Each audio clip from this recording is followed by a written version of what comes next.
Ya, kita lanjut pelajaran kita ke langkah selanjutnya, yaitu breathing.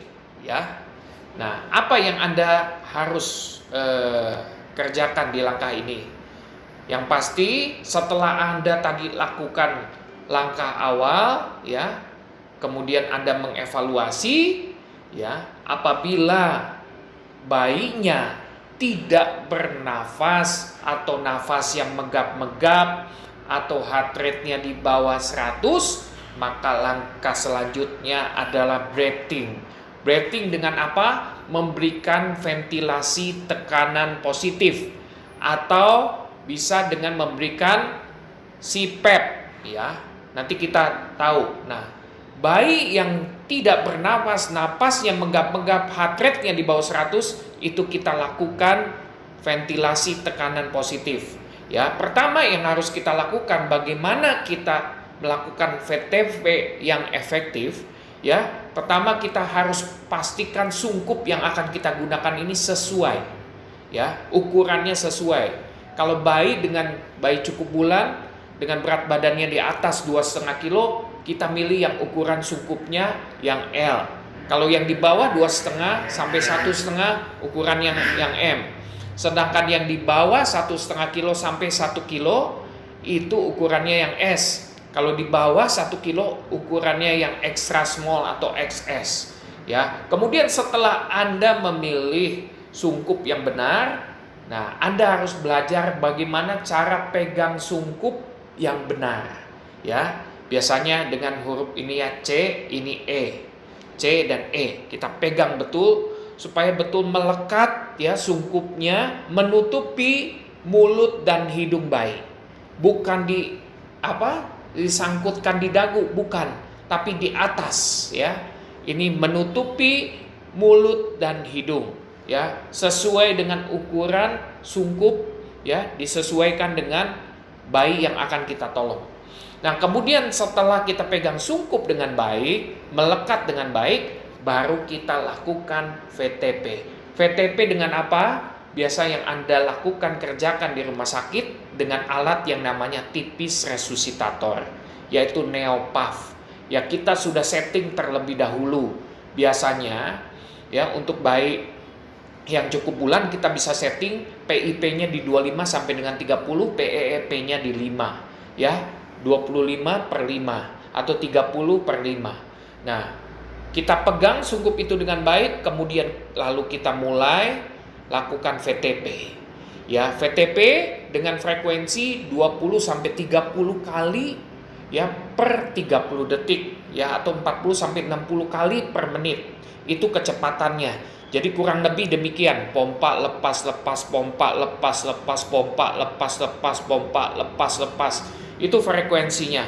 Tetapi ketika Anda melakukan VTP, jangan lupa Anda harus langsung menilai apakah VTP yang Anda kerjakan ini efektif atau tidak. Bagaimana tahu kita efektif atau tidak? Kita lihat ketika kita melakukan VTP ini, kita melihat apakah ada pengembangan dada atau tidak. Ya, kalau tidak ada pengembangan dada, jangan kita lanjutkan.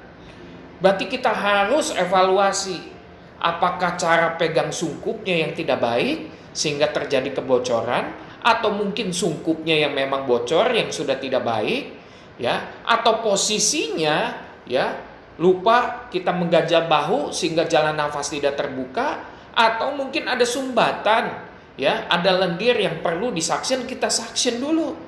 Kemudian apakah juga mungkin tekanan setting dari tipis kita kurang, kita perlu naikkan tekanannya sesuai dengan tekanan standar yang sudah ditentukan.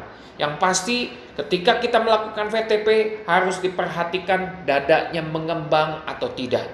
Ya, kalau mengembang biasanya akan disertai dengan perbaikan denyut jantung, perbaikan saturasi yang kita pasang sesuai dengan target saturasi yang harus dicapai. Nah, kemudian kalau bayi setelah Anda lakukan VTP, bayinya mulai menangis, kemudian heart rate-nya di atas 100, ya, saturasinya baik sesuai dengan target, maka Anda bisa menghentikan tindakan VTP.